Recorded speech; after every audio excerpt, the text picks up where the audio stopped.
भाई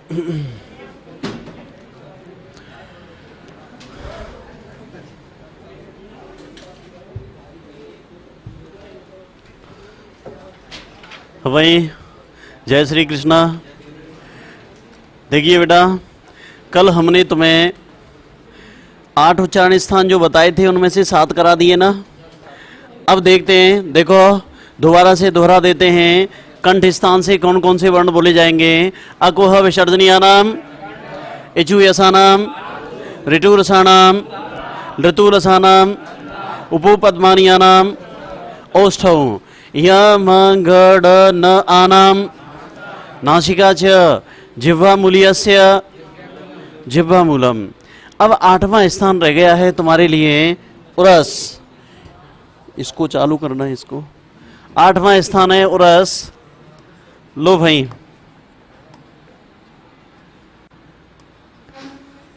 आठवां है उरस। अब उरस में देखेंगे उरस। अब उरस स्थान है ना बेटा, देखो वैसे तो मैं संस्कृत लिख रहा हूं पर तुम्हें संस्कृत से यहां कोई लेना देना नहीं है। उरस को समझने के लिए एक छोटा सा श्लोक है, तो देखो हकार पंचमयी युक्तम, हकार पंचमयी युक्तम, अंतस्थावेश्य संयुतम, युक्तम अंतस्थावेश्य संयुतम, उरः तम विजानीयात, उरः तम विजानीयात, कंठ्यम आहू रस संयुतम।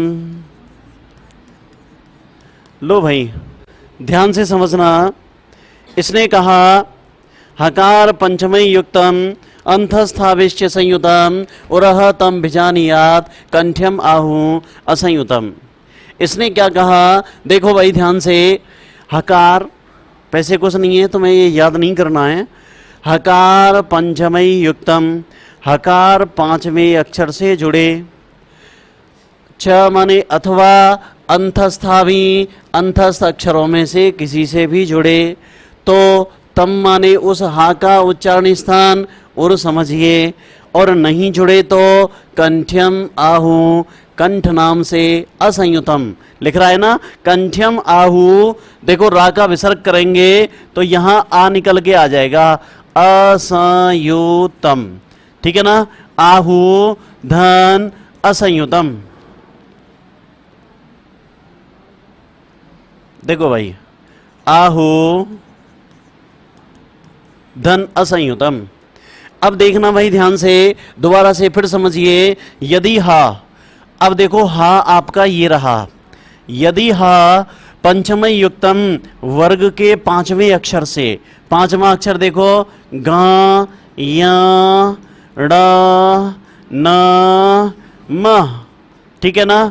अब कह रहा है अथवा अंतस्थों में से य व र ल, ठीक भाई, ये तो हो गए आपके अंतस्थ।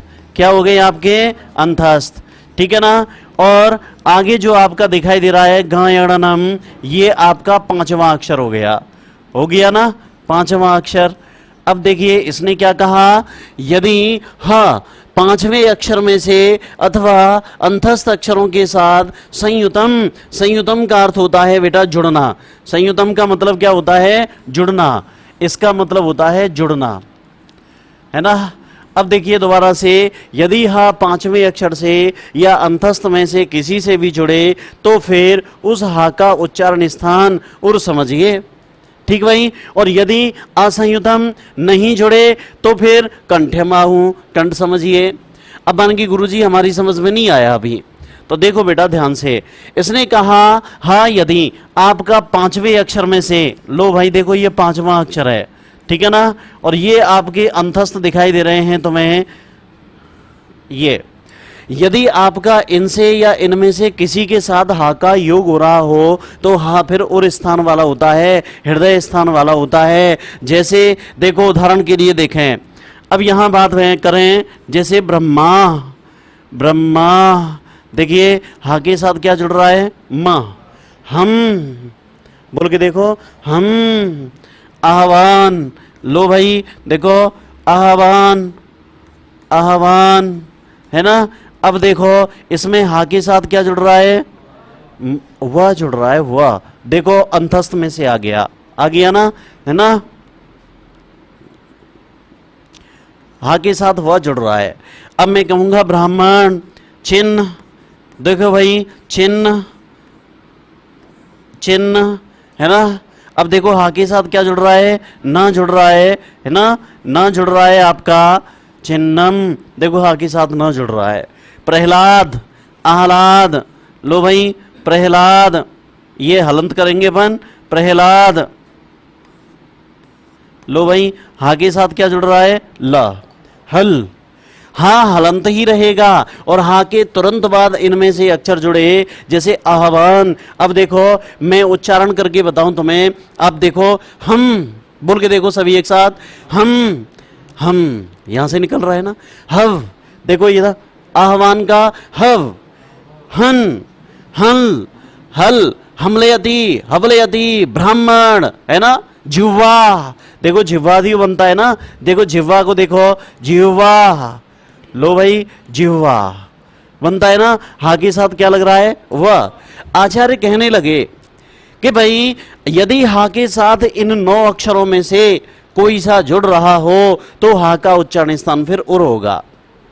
और इसके लिए तुम्हें पेपर में वो उदाहरण देगा, जैसे जिह्वा, यहां पर हा के साथ वह मिल रहा है ना, और हा को अंडरलाइन कर देगा और कहेगा कि यहां पर हा का उच्चारण स्थान क्या है। तो कंठ भी ऑप्शन में दे रखा है और आपका उरस भी दे रखा है, तो आप उत्तर क्या करोगे, उरस। ठीक भाई। यदि केवल हा पूछे वो कि हा का उच्चारण स्थान क्या होता है, तो तुमने 1 नंबर सूत्र में पढ़ा है, अकुह विसर्जनीय नाम कंठः। अरे हा तो कंठ वाला ही होता है। इसने कहा है ना, देखो कि अरे इसने देखो ये कहा कि कंठ्यम आहू, कंठ वाला कहते हैं यदि असंयुतम, यदि नहीं जुड़े तो। इन 9 में से किसी से नहीं जुड़े तो हा तो कंठ स्थानीय होगा, और यदि हा जुड़ेगा तो भैया और स्थानीय होगा। क्लियर है। यदि हा इन 9 अक्षरों के साथ जुड़ेगा तो हा उरस स्थानीय होगा, और यदि हा किसी के साथ नहीं जुड़े तो हा फिर कंठ स्थानीय होगा। क्लियर है। और उर स्थान समझने के लिए, पूछने के लिए आपसे, भाई देखो उर स्थान पूछने के लिए आपसे उदाहरण देगा। क्या देगा, उदाहरण। जैसे कोई भी है, जैसे आह्वान दे दिया, जिह्वा दे दिया, कोई भी एक उदाहरण देगा और कहेगा हा को रेखांकित करके कि भैया हा का उच्चारण स्थान क्या है, तो हम बताएंगे उर। क्योंकि हा के साथ इन 9 अक्षरों में से कोई सा लगे। कौन से 9 अक्षर, या तो 5वां अक्षर हो या आपका अंतस्थ हो। हा के साथ 5वें या अंतस्थ में से जुड़ेगा तो हा का उर स्थान होगा, और नहीं जुड़ेगा तो हा का तो कंठ स्थान होगा। क्लियर है। लिखिए, लिखें उरस। सूत्र को भले ही कोई दिक्कत नहीं है, मत लिखो। अब मैं जो लिखा रहा हूं हिंदी को लिखो। यदि हा, यदि हा से मतलब हकार, यदि हा वर्ग के 5वें अक्षर से, वर्ग के 5वें अक्षर से अथवा अंतस्थ वर्णों में से, अथवा अंतस्थ वर्णों में से किसी से भी जुड़ रहा हो, अथवा अंतस्थ वर्णों में से किसी से भी जुड़ रहा हो, तो हा का उच्चारण स्थान, हा का उच्चारण स्थान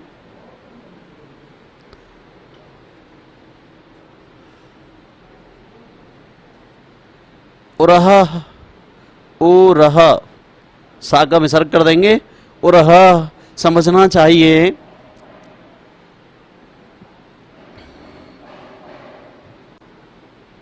उरह समझना चाहिए, उर को रेखांकित कर दें, उरह समझना चाहिए, पूर्ण विराम। दोबारा से सुनिए, यदि हा वर्ग के पांचवें अक्षर से या अंतस्थ वर्णों में से किसी से भी जुड़ रहा हो तो हा का उच्चारण स्थान और रह समझना चाहिए। दूसरा बिंदु लिखो, एक लाइन छोड़ते हुए, यदि हा इन 9 अक्षरों में से, कौन से 9? एक तो आपके पांचवा अक्षर है और एक आपके अंतस्थ अक्षर हैं। यदि हा इन 9 अक्षरों में से किसी से भी नहीं जुड़ रहा हो, किसी से भी नहीं जुड़ रहा हो,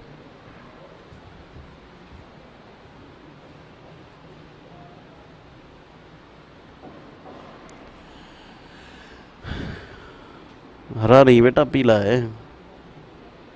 देखो भाई, अब यहां बताया कि भाई यदि हा इन 9 अक्षरों में से किसी से भी नहीं जुड़ रहा हो तो हा का उच्चारण स्थान कंठ समझना चाहिए। लिख दो, तो हा का उच्चारण स्थान कंठ समझना चाहिए। गुड आफ्टरनून बेटा। तो हा का उच्चारण स्थान कंठ समझना चाहिए। अब देखो, नीचे एक लाइन छोड़ते हुए उदाहरण लिखें। पहले बिंदु का उदाहरण है कि भाई हा का यदि वर्ग के पांचवें अक्षर से या अंतस्थ के साथ मेल हो रहा हो तो हा का उच्चारण स्थान क्या होगा भैया? उरस। क्या होगा? उरस। ठीक है ना? जैसे में लिखो, 3-4 उदाहरण लिख दो। उदाहरण तो बहुत सारे हैं इस दुनिया में, आप तो 2-4 उदाहरणों से समझिए। ब्रह्मा, जिह्वा, आह्वान, चिन्ह, प्रहलाद। लिखें, ब्रह्मा कॉमा लगा लगा के लिख दो, जिह्वा, आह्वान, चिन्ह, प्रहलाद। सब में हा को अंडरलाइन कर देना। चिन्ह,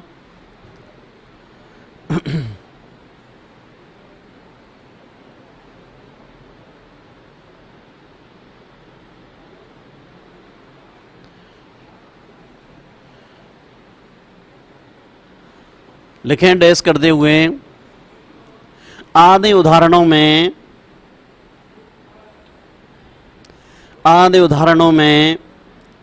ह, आदि उदाहरणों में ह का इन 9 अक्षरों में से किसी से भी मेल हो रहा है। आदि उदाहरणों में, यहां से बोलूं बेटा, आदि उदाहरणों में ह का, ह मीन्स आकार, ह का इन 9 अक्षरों में से किसी से भी, इन 9 अक्षरों में से किसी से भी मेल हो रहा है।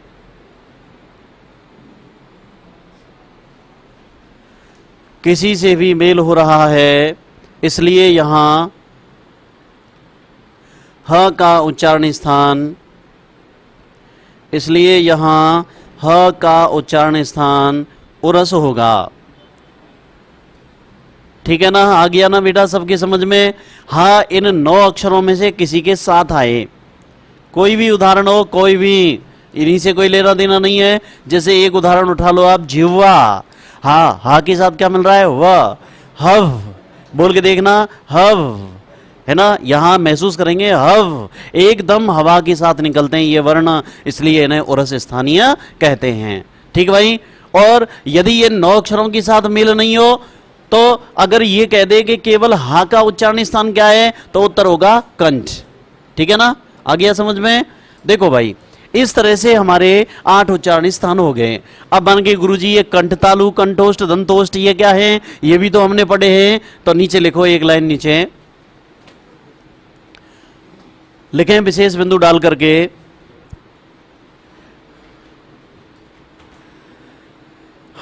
इन 8 उच्चारण स्थानों के अतिरिक्त,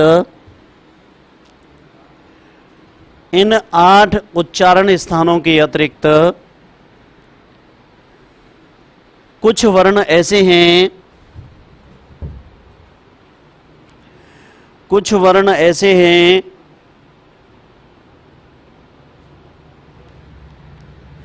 जो 2 स्थानों को मिलाकर के, 2 स्थान मतलब संयुक्त स्थान, दो स्थानों को मिलाकर के बोले जाते हैं, दो स्थानों को मिलाकर के बोले जाते हैं, वे निम्न हैं। देखो भाई, हमने एक नोट लिखाया, ये तो 8 उच्चारण स्थान हैं। कौन कौन से? कंठ, तालु, मूर्धा, दंत, ओष्ठ, नासिका, जिह्वा मूल, उरस। हो गए ना 8। अब बताया गुरुजी अन्य स्थान कंठोष्ठ आदि कहाँ है? तो देखो हमने नोट में लिखाया 8 स्थानों के अतिरिक्त कुछ वर्ण ऐसे हैं जो इन्हीं में से 2 स्थान मिला करके या संयुक्त स्थानों से बोले जाते हैं। जैसे उदाहरण के लिए देखो भाई, जैसे देखें, जैसे उदाहरण के लिए देखो, अब अगला सूत्र आता है नमा। सूत्र संख्या 9 है, स्थान तो 8 ही होते हैं। अब बन गई ये गुरुजी, ये क्या है? तो देखिए, ए दई तो कंठ तालु, ए दई तो कंठ तालु। लो भाई, ये ध्यान से समझना, ए दई तो कंठ तालु, इसने क्या कहा? देखो एत, एत बोले तो ए, और अईत, अई तो हो लिख रहा है ना, एत धन आई तो, एत से बोले तो ए, और अईत से बोले तो आई। अरे भैया, ए और आई ये दोनों वर्ण कहाँ से बोले जाते हैं? कंठ तालु से बोले जाते हैं। अब बन गई कैसे बोले जाते हैं गुरुजी कंठ तालु से? तो याद रखने के लिए एक देखो, आप ध्यान देना कि भाई कि कैसे याद रखें, ए का निर्माण किससे होता है? देखो भाई, शाबाश, गुण संधि के अंतर्गत ए का निर्माण आ और ई से होता है। होता है कि नहीं होता है? अब भैया, आ का उच्चारण स्थान तुमने क्या पढ़ा है? कंठ। क्या पढ़ा है तुमने? कंठ। और ई का उच्चारण स्थान क्या पढ़ा है तुमने? तालु। लो भैया, आ भरतपुरिया हो गया, ई बाजने की तरफ की हो गई, दोनों की शादी हुई, आ और ई से संतान पैदा हुई, ए नाम धर दियो या को, लइयो रे जगम पानी, कंठ तालु। मैं क्या, हाँ पापा पानी लियो रे, ला रहा हूं। तो देखो, अरे भाई, ए दई तो कंठ तालु, ए और आई ये दोनों वर्ण कंठ और तालु से बोले जाते हैं, ना कंठ से ना तालु से, कंठ तालु से बोले जाते हैं। हो गया ना संयुक्त स्थान? अब देखो अगला स्थान आ गया तुम्हारा 10वें नंबर का। देखिए भाई, अगला स्थान आया तुम्हारा, देखें, ओ दऊ तो कंठोष्ठम, ओ दऊ तो हो कंठोष्ठम। लो भाई, ओ दऊ तो हो कंठोष्ठम, इसको समझिए आप। ओ दऊ तो देखो, ओत औ तो हो। लो भाई, ओत का मतलब है ओ, और औत से तात्पर्य है औ। अरे ओ और औ ये दोनों वर्ण आपके, ये दोनों वर्ण कंठोष्ठ से बोले जाते हैं। किससे बोले जाते हैं? कंठोष्ठ से बोले जाते हैं। वन की कैसे गुरुजी? अरे देखो भाई, ध्यान से समझें कि ओ का निर्माण गुण संधि में किससे होता है? लो भैया, आ और ऊ से। अब भैया, आ पैसे वाला तो है ही है, इससे ट्रिपल तलाक हो गया, तलाक तलाक तलाक, टंडो टूटे फोन भाई। अब देखो, या नहीं हो कहीं, तू कहाँ समझ रही है? ये बाजने की है भाई, के जोर दे मानागढ़ी तक करके लाऊंगा, है ना, मानागढ़ी वहीं पड़ती है। तो देखो, अब इसने कहा, अब्बा आ पैसे वाला है, नौकरी लगी है सरकारी इसकी। तुमने वो देखा है, वीडियो वायरल होता है ना, जैसे एक पत्नी, वो पत्नी छोड़ो, जैसे कोई भी है, आपस में फ्रेंड हैं, 2 लड़का लड़की, और उसने उसके चांटा मार दिया, वो कह रहा है मेरी सरकारी नौकरी। अच्छा, फिर देखो उसके खेल, है ना। तो देखो, आ का उच्चारण स्थान क्या है? कंठ। आ का उच्चारण स्थान क्या है? कंठ। ऊ का उच्चारण स्थान क्या है? ओष्ठ। लो भैया, अब आ कंठ स्थानीय हो गया, ऊ ओष्ठ स्थानीय हो गया। अब कंठ की बहू को नाम क्या है? ओष्ठ।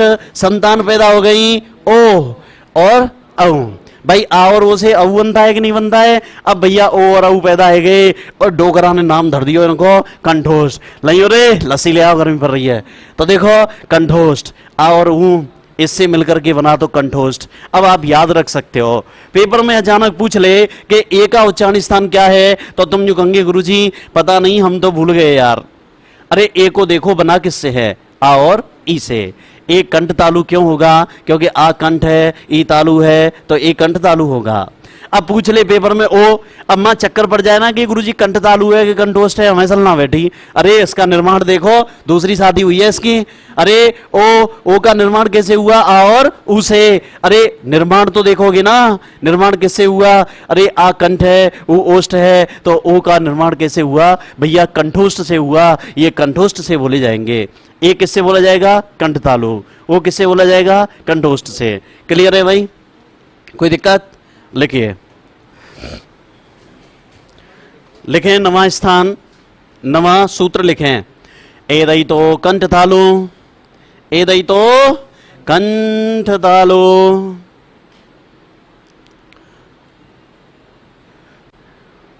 नीचे लिखो, ए आई इन दोनों वर्णों का, एदई तो कंठ तालु, ए आई, ए से एड़ी, आई से ऐनक, ए आई इन दोनों वर्णों का उच्चारण स्थान अलग से थोड़ी है भैया, उन्हीं में से तो पढ़ रहे हैं हम आठों में से। ए आई इन दोनों वर्णों का उच्चारण स्थान कंठ तालु होता है, कंठ तालु होता है, और कंठ तालु से बोले जाते हैं तो इसलिए इन्हें कंठ तालव्य के नाम से जाना जाता है, कंठ तालु होता है। 10वां लिख दीजिए, ओदौ तो कंठोष्ठम, ओदौ तो कंठोष्ठम, ओदौ तो हो कंठोष्ठम, ओदौ तो हो कंठोष्ठम। अब इसका लिखें ओ औ, ओ से उखली, औ से औरत, ओ औ। निर्माण भी लिखना बेटा याद करने के लिए, निर्माण किससे हुआ है इसका, ओ औ इन दोनों वर्णों का उच्चारण स्थान, इन दोनों वर्णों का उच्चारण स्थान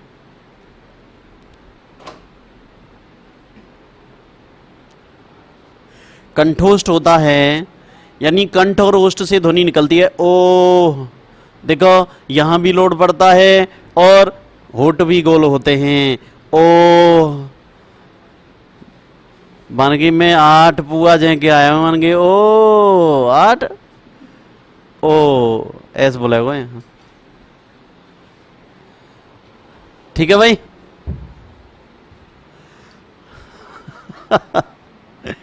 आया समझ में? अरे ए आई वो कहां से बोले जाएंगे, कंठ तालु, ओ औ कहां से बोले जाएंगे, कंठोष्ठ से। अब आगे देखो, अब अगला आया, देखिए भाई 11 नंबर पे आपका आ गया, कौन सा आ गया देखते हैं, देखो यानी दंतोष्ठ वाला, तो वकारस्य दंतोष्ठम, वकारस्य दंतोष्ठम, लो भाई वकारस्य दंतोष्ठम, बकारस्य दंतोष्ठम। अब इसने कहा वह, और वह कौन सा, बकार का मतलब है वाह वन वाला, लो भाई वाह वन वाला, ठीक है भाई। इसने कहा ये दंतोष्ठ से बोला जाता है, किससे बोला जाता है, दंतोष्ठ से, वह। अब देखो इसको बोल के देखेंगे अपन। अच्छा एक काम करना, पहले इसको बोलो, इस बकरी वाले बा को, बा होठों से बोल रहा है ना ये, प फ ब भ, है ना। अब आप इसको बोलो, देखो भाई इसको बोलो, वह, वन, ऐसे बोलना, वन वन व, तो ऊपर का दांत निचले होठ को टच करता है, देखो अभ्यास करके देखो, वह, वन वन, हो रहा है कि नहीं हो रहा है, तो ऊपर का दांत, अब तुम पे तो जो नहीं रहोगे तो फिर ये रही नींद आ रही होगी, है ना। तो देखो टेंशन मत लो, अरे वह, इस वह का उच्चारण स्थान क्या होता है, दंतोष्ठ होता है, इसमें ऊपर का दांत निचले होठ को टच करता है। लिखिए, वकारस्य दंतोष्ठम, वकारस्य दंतोष्ठम, वकारस्य दंतोष्ठम। लिखें व, वकार लिख दो आप, वकार से मतलब वन वाला ही वाह होता है। वह, इस वर्ण का उच्चारण स्थान, वह इस वर्ण का उच्चारण स्थान दंतोष्ठ होता है, इस वर्ण का उच्चारण स्थान दंतोष्ठ होता है।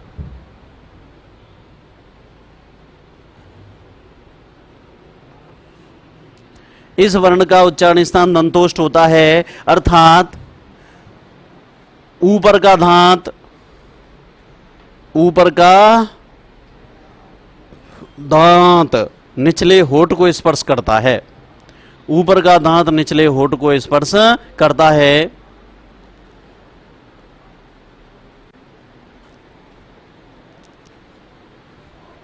निचले होठ को टच करता है, स्पर्श करता है, ठीक है भाई, तभी तो दंतोष्ठ कहलाएगा। अब देखो एक अगला आ गया 12 नंबर का, 12 नंबर में आ गया नासिका अनुस्वारस्य, नासिका अनुस्वारस्य। लो भाई, इसने तो सीधे सीधे कह दिया अनुस्वार का उच्चारण स्थान तो नासिका होता है, नासिका अनुस्वारस्य। अरे अनुस्वार बोले तो एक बिंदी, ठीक है ना, उसने कहा इस बिंदी का उच्चारण करने में नाक से ही ध्वनि निकलेगी, मुंह की शटर बंद और नाक चालू, ठीक है। रामम फलम मोहनम श्यामम गीतम सीताम, ठीक है भाई। कुल मिला के बात यह है अनुस्वार का उच्चारण स्थान कहां से होगा, नासिका से। लिखिए नासिका अनुस्वारस्य, नासिका अनुस्वारस्य। अनुस्वार का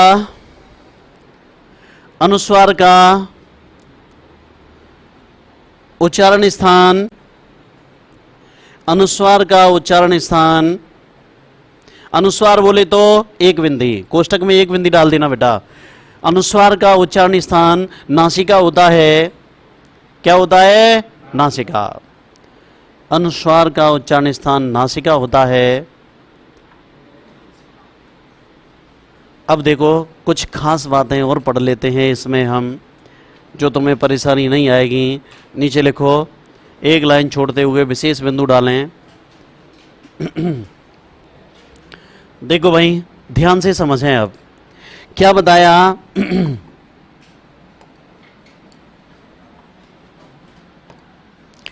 देखो भाई यहां पे विशेष बिंदु के अंतर्गत, विशेष बिंदु,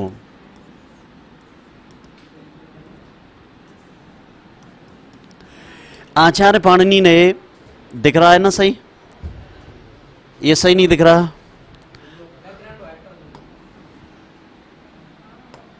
देखो भाई अब बात आई कि भाई आचार्य पाणिनि ने, आचार्य पाणिनि है ना, आचार्य पाणिनि ने, आचार्य पाणिनि,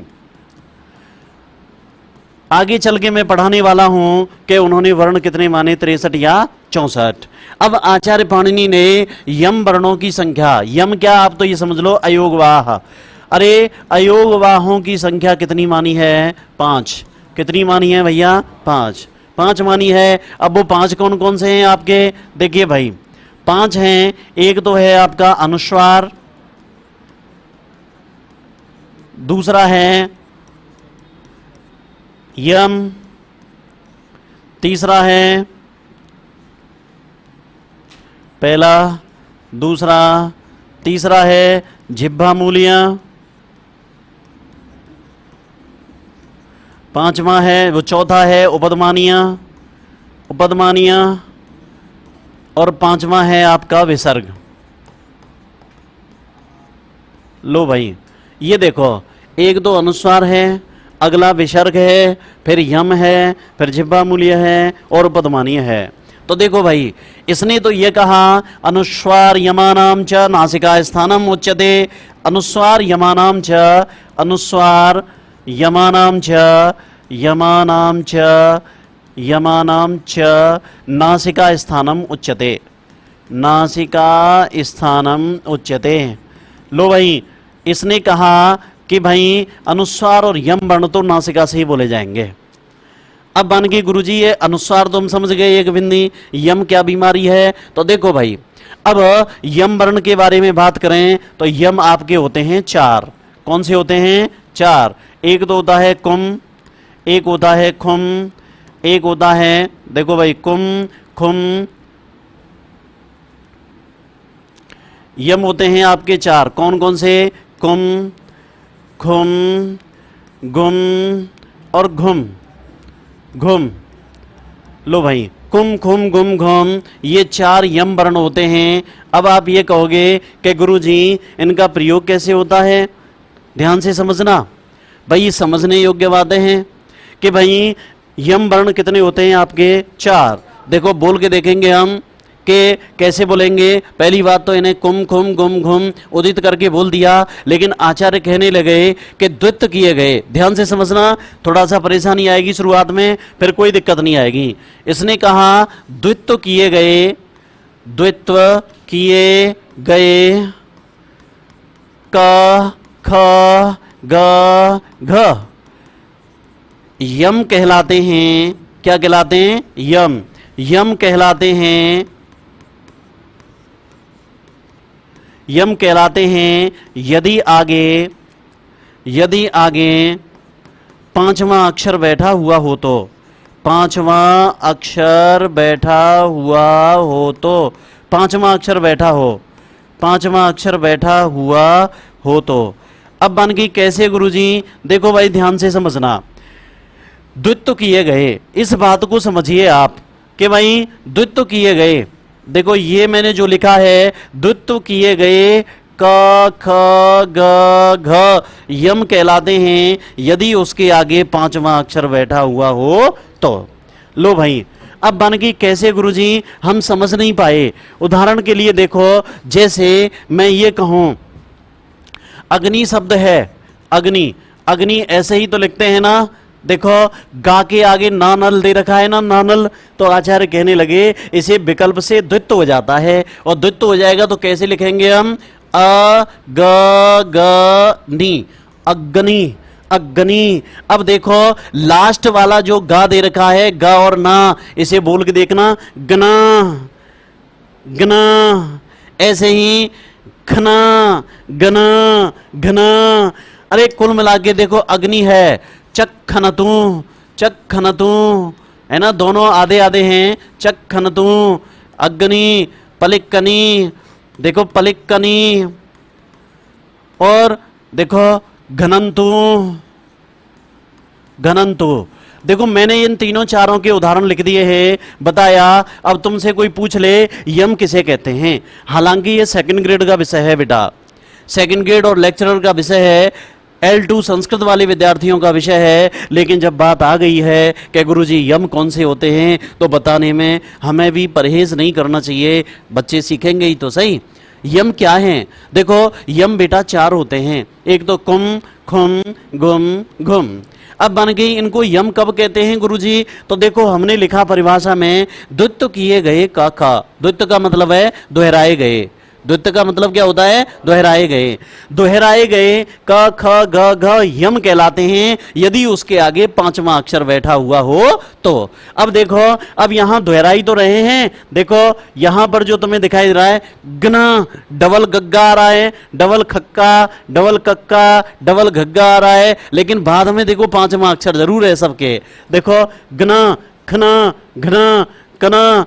अब बात आई कि इसमें गुरुजी अगर पूछ ले, वैसे तो ये 2nd ग्रेड का प्रश्न है बेटा, कि पहले गा का उच्चारण स्थान तो, क ख ग घ का उच्चारण स्थान तो कंठ ही होगा, क्या होगा, कंठ। लेकिन जो दूसरा तुम्हें दिखाई दे रहा है ना, ये ग और ना, लास्ट में यानी दूसरे नंबर का ग, दूसरे नंबर का क ख ग घ जो 5वें अक्षर के साथ बैठा हुआ है, वो क्या कहलाएगा आपका, यम। क्या कहलाएगा, यम।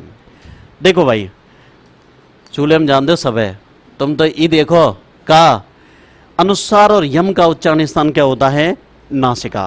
क्या होता है, नासिका। और तुमसे पूछ ले कोई कि यम कितने होते हैं, तो उत्तर बताना 4, कुम खुम गुम घुम। बाहर में जानते हो बिन्ने, डबल कक कक ककना खकना गगना घगना, इन्हें राम कुमार देख लेगा भाई आप, है ना, ठीक है भाई, ओके।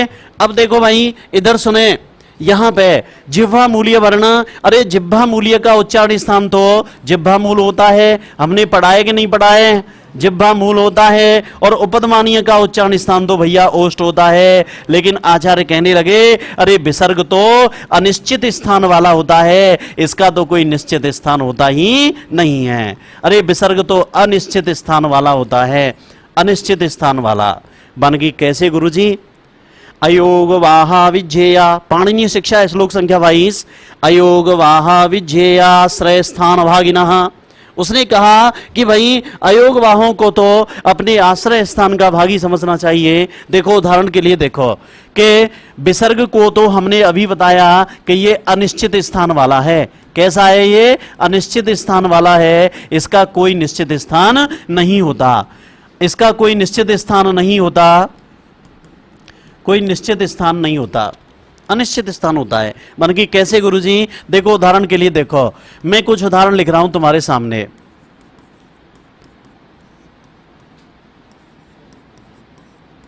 मैं सबके आगे विसर्ग लगा के चल रहा हूं बेटा। देखो गुरु हो, है ना। अब चलो लता हो गया, नदी, नदी, वधु, हरे, हरे, गुरुवो, लो आदि उदाहरण। विसर्ग तो संस्कृत में लगे ही हैं, अनंत उदाहरणों में लगे हुए हैं। तो देखो अब यहां देखो आप, विसर्ग से पहले कौन बैठा है? आ। विसर्ग से पहले बोलो सबरे, आ। यहां विसर्ग से पहले, यहां विसर्ग से पहले, यहां विसर्ग से पहले, यहां विसर्ग से पहले बड़ा हूं, है ना। यहां विसर्ग से पहले ए और यहां विसर्ग से पहले ओ। अब हमने एक बात अभी अभी कही तुमसे कि विसर्ग तो अनिश्चित स्थान वाला है। बन की कैसे गुरुजी? अब पेपर में तुमसे पूछ लिया जाए नॉर्मली प्रश्न, अरे विसर्ग का उच्चारण स्थान क्या होगा? तो तुमने पहले नंबर का सूत्र पढ़ा होगा, अकोह विसर्जनीय नाम। विसर्ग तो कंठ स्थानीय होता है, विसर्ग तो कंठ स्थानीय होता है। लेकिन यदि उसमें उदाहरण दे रखा है तो भैया ध्यान से समझे।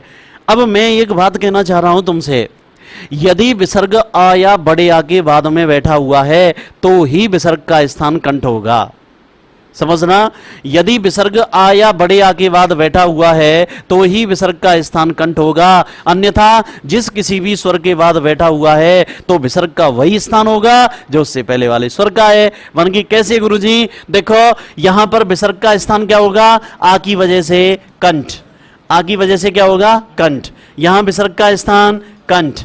अब बात आई हरिही, पेपर में पूछ ले तुमसे हरिही, अरे अत्र विसर्गस्य उच्चारण स्थानम किमस्ति। अब तुम गलती मत कर देना, विसर्ग का स्थान कहीं मान के गुरुजी ने पढ़ाया है अकोह विसर्जनीय नाम कंठ। अरे भैया विसर्ग तो कंठ स्थानीय तभी होगा जब आ या बड़े आ के बाद बैठा हो।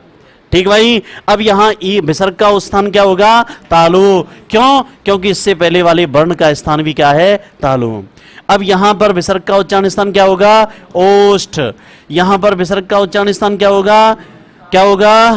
तालु। ई है ना, ई है तो तालु होगा। अब देखो ऊ, उपु पद्मानिया नाम ओष्ठ। अरे यहां पर विसर्ग का उच्चारण स्थान ओष्ठ होगा। क्या होगा भैया? ओष्ठ। और यहां एदई तो कंठ तालु, यहां विसर्ग का उच्चारण स्थान कंठ तालु होगा।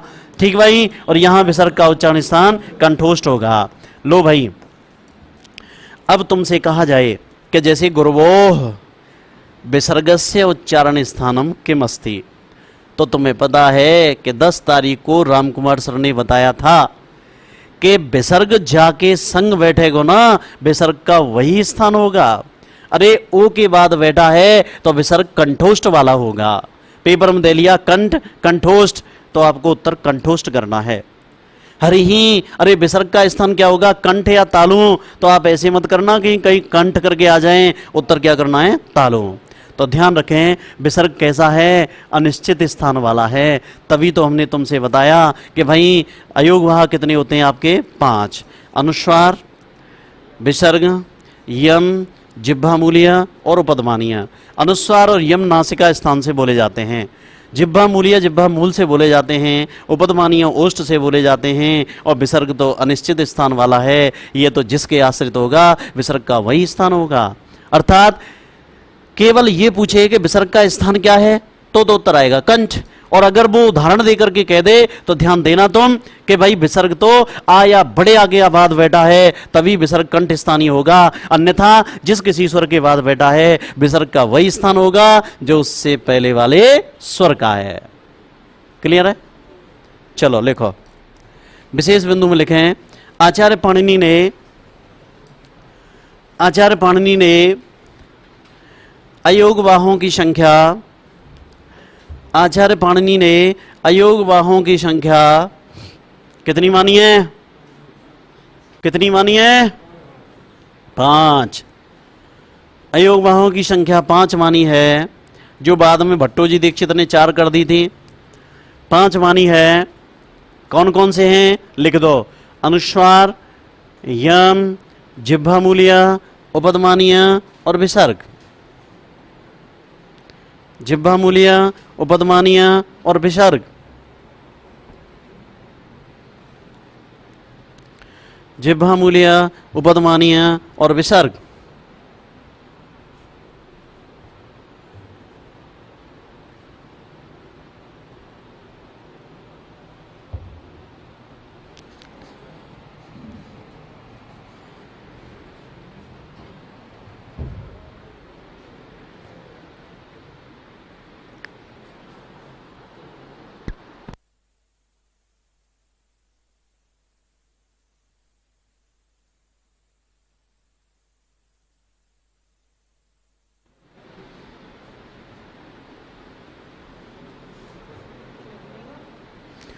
लिखो, ये लिख दिया तुमने, अनुस्वार, यम, जिह्वा मूल्य, उपदमानीय और विसर्ग।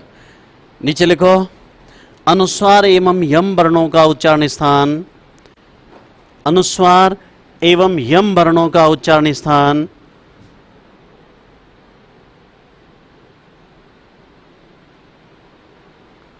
अनुस्वार एवं यम वर्णों का उच्चारण स्थान नासिका होता है।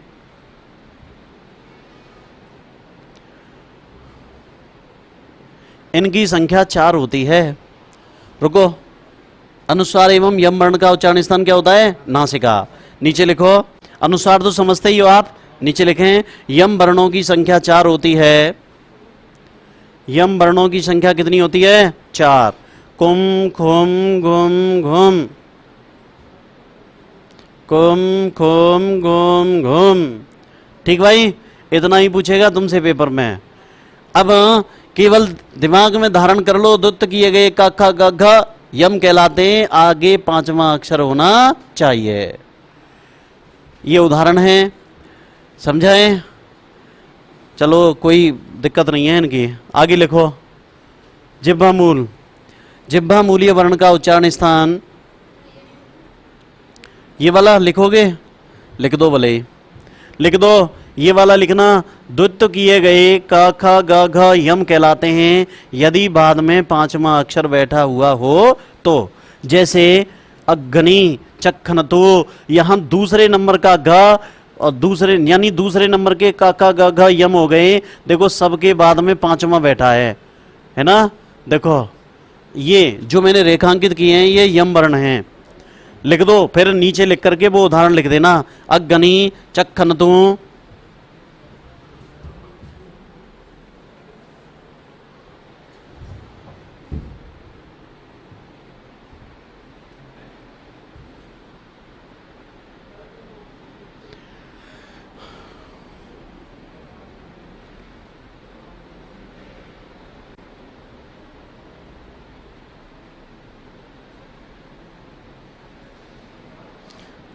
दूसरे नंबर वाले क, ख, ग, घ यम हैं, इतना ध्यान रखो।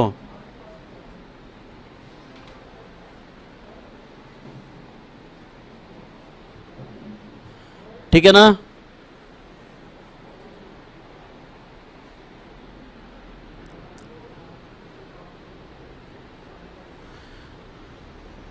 अनुस्वार एवं यम वर्णों का उच्चारण स्थान क्या होता है? नासिका।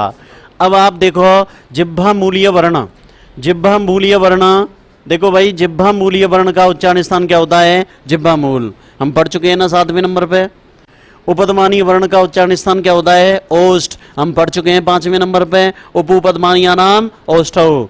अब बात आती है इसकी, इनको तो आप सांकेतिक रूप में लिख लो केवल। जिह्वा मूल्य कहां से बोले जाएंगे? जिह्वा मूल से। और जिह्वा मूल्य वर्ण कौन से होते हैं जानते हो? अरे अर्ध विसर्ग वाला क और अर्ध विसर्ग वाला ख। है ना। मैंने बताया कि विसर्ग के बाद काखा होता है ना, तो विसर्ग अर्ध विसर्ग में चेंज हो जाता है, फिर उसे जिह्वा मूलीय वर्ण के नाम से जाना जाता है। अब देखो अर्ध विसर्ग वाला प और अर्ध विसर्ग वाला फ, ये भी देखो विसर्ग के बाद में प फ हो तो विसर्ग अर्ध विसर्ग के नाम से जाना जाता है, अर्ध विसर्ग वाला प फ उपधमानीय के नाम से जाना जाएगा। ठीक भाई।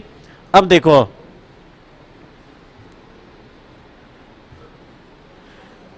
अब 5वें नंबर पे आ जाओ, लिखें विसर्ग तो अनिश्चित स्थान वाला होता है, विसर्ग तो 5वां नंबर विसर्गी तो पढ़ा रहे हैं हम अयोगवाहों में भाई। पहला हो गया अनुस्वार, दूसरा हो गया यम, तीसरा जिह्वा मूलीय, चौथा उपधमानीय और 5वां हो गया आपका विसर्ग।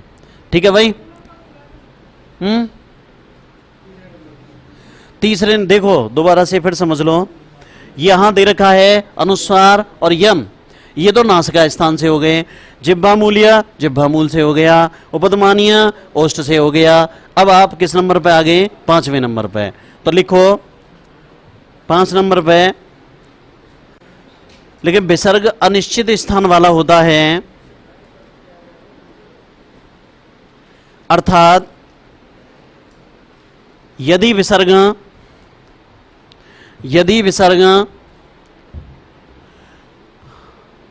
अ या बड़े आ के आश्रित है,